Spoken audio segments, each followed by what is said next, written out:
바로 광고 영역에서 이 순위 결정 지수를 상승시킴으로써 비광고 영역에서 자사 제품이 상위에 노출되게 하는 게 제가 말씀드린 쇼핑 검색 광고의 궁극적인 목표입니다.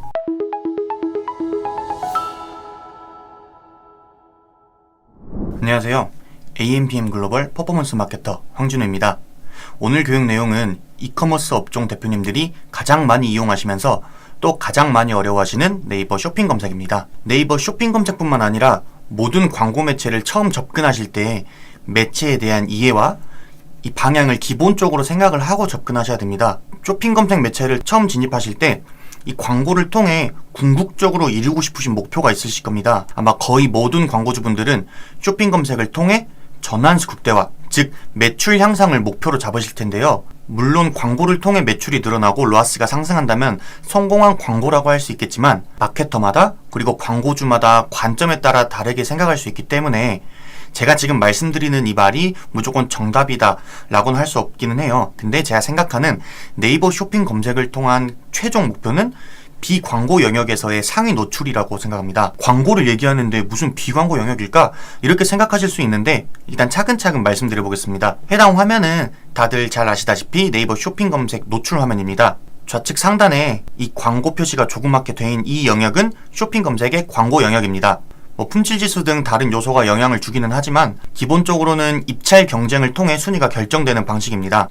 당연하게 노출과 클릭을 늘리기 위해 상위 순위에 자사 광고가 표시되게 하려면 CPC도 높아지게 되고 늘어난 클릭수에 따라 광고 예산도 함께 늘어나게 되겠죠. 하단에 보이시는 부분은 비광고 영역입니다. 네이버에서 오피셜로 내놓은 정보와 그리고 마케터들이 꾸준하게 분석한 정보에 따르면 이 비광고 영역에서의 순위 결정 지수는 적합도, 인기도, 신뢰도라고 할 수 있습니다. 적합도는 직접 검색 유저가 이제 키워드를 설정을 해서 직접 검색을 하잖아요. 그럼 그 키워드와의 접각성을 판단하는 지표인데요. 상품명, 카테고리, 브랜드, 태그 등이 여기에 해당되고, 이 인기도는 클릭, 찜, 리뷰, 판매 실적 등 말 그대로 인기 있는 상품에 대한 지표입니다.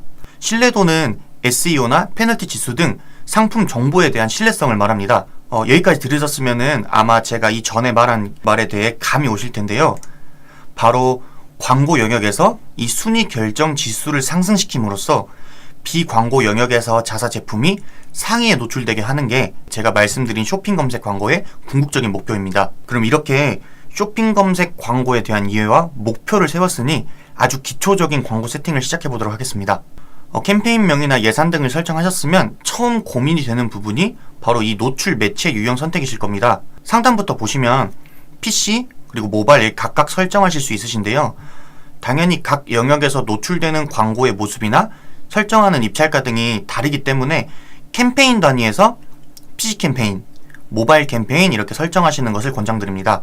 그리고 하단에는 이 검색 매체와 콘텐츠 매체가 보이실 겁니다. 마케터는 일단 데이터로 말씀드리기 때문에 그동안 수많은 업체의 쇼핑 검색 광고를 집행해보면서 내린 결론은 검색 매체 중 이 네이버 및 검색 포털 매체 이 매체에만 노출시키는 것을 권장드리기는 합니다만 처음에 쇼핑 검색을 시작하시는 분들이 여기 보이시는 이 모든 매체에 노출시키고 싶으시다 하시면 이 네이버 검색 광고 다차원 보고서를 통해 일정한 데이터가 쌓인 후에 효율이 낮은 매체는 추후에 꼭 제거를 해주셔야 됩니다. 그리고 이번에 추가된 타겟팅 탭입니다. 기존 시스템에 익숙하셨던 분들은 이 타겟팅 탭이라는 게 불편하실 수도 있지만 이미 변경되어 버렸으니 숙지하셔야겠죠. 만약 제가 30대 후반에서 40대 여성을 메인 타겟으로 설정한다고 가정하면 이 여기 보이시는 연령대와 성별을 각각 클릭하셔서 이게 입찰 가중치를 변경하시거나 이렇게 아예 노출을 안 시키실 수도 있습니다. 그리고 이 보이는 화면은 제외 키워드 부분인데요.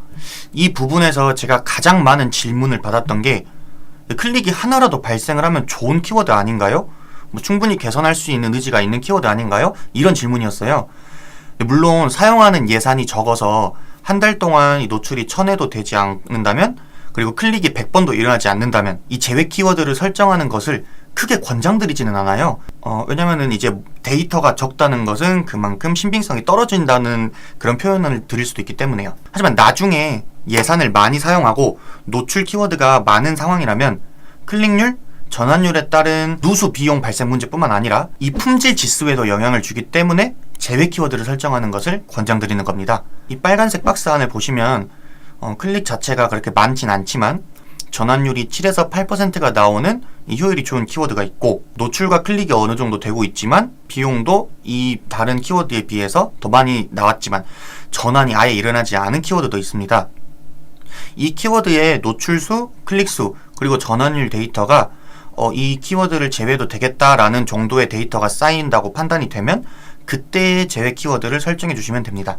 다음은 상당히 많은 분들이 쇼핑 검색 부분에서 크게 신경 쓰지 않으시는 노출용 상품명과 노출용 이미지 부분입니다. 쇼핑 검색은 파워링크와는 다르게 키워드로 고객을 타겟팅하는 게 불가능하잖아요. 그래서 노출 상품명과 노출용 이미지를 통해 유저의 유입을 끌어내야 되는데요. 이것도 다 마케터마다의 방법이 다르긴 하지만 제가 세팅하고 추출해냈던 데이터를 통해 내린 결론은 이 노출명 상품명에서는 짧고 직관적이고 연관도 높은 상품명으로 세팅해야 한다는 것입니다.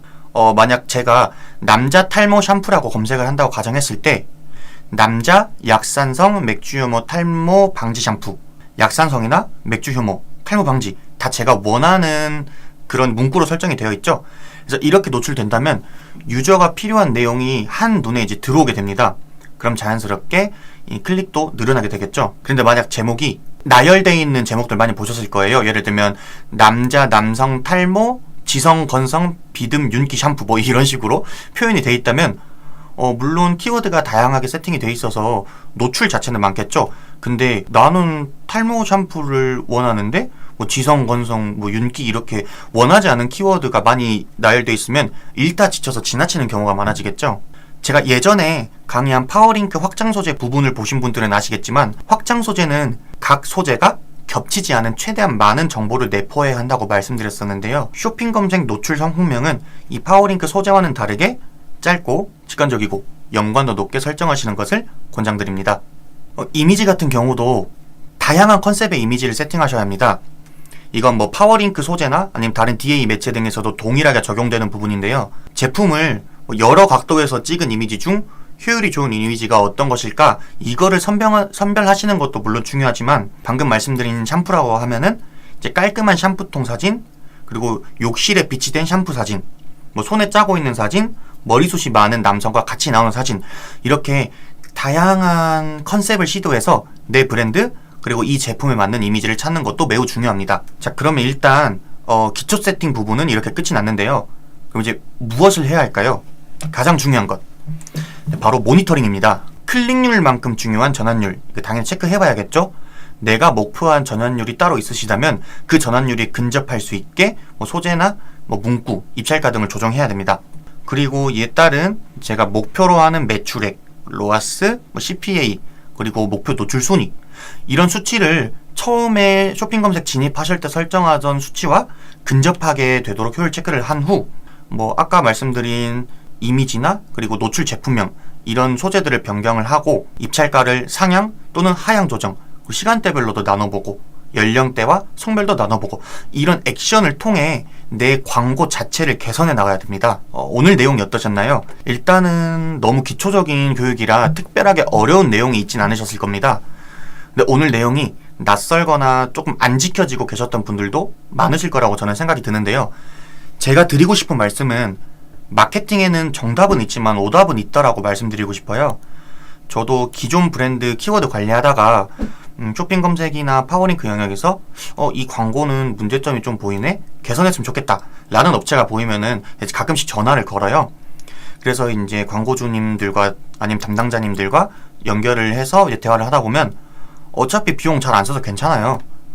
관리 안 해도 관리해도 전환수가 크게 차이가 없더라고요. 저희는 노출만 돼서 물건 팔리면 되는데 그 소재 이미지랑 세팅하면 클릭 발생하지 않냐, 그러면 광고비 나가지 않냐, 이런 말까지 들은 적이 있어요. 그래서 이런 말들을 들을 때마다 말씀을 해드리고 싶은 게, 저도 당연히 이제 처음에 마케팅을 시작할 때 마케팅이라는 것이 너무 어렵고 잘 모르니까 공부하면서 배워서 이 직접 계정을 관리해서 성과가 좋아진 계정이 늘어났고, 이 성과가 좋아졌으니까 효율에 대한 데이터가 쌓여서 신규 계정에 대한 최적화가 더욱 빨라진 겁니다. 여러분들도 그냥 유튜브 조금 보고 몇 번 만져보시다가 잘 안 되네? 우리 브랜드는 광고하면 안 되나? 이 매체는 효율이 안 좋나? 이런 생각을 하실 수도 있겠지만, 그래도 본인들이 목표로 하는 그 매출액이라든지 로아스에 대해서 근접하고자 광고를 하신 거니까, 광고에 대해 조금만 더 관심을 가지고 스스로 공부해서 집행해 보시고, 그리고 가장 중요한 건 대행사에게 광고를 아예 맡기지 말고 소통하면서 더 발전해 나가시길 바라겠습니다. 지금까지 AMPM 글로벌의 퍼포먼스 마케터 황진우였습니다. 감사합니다.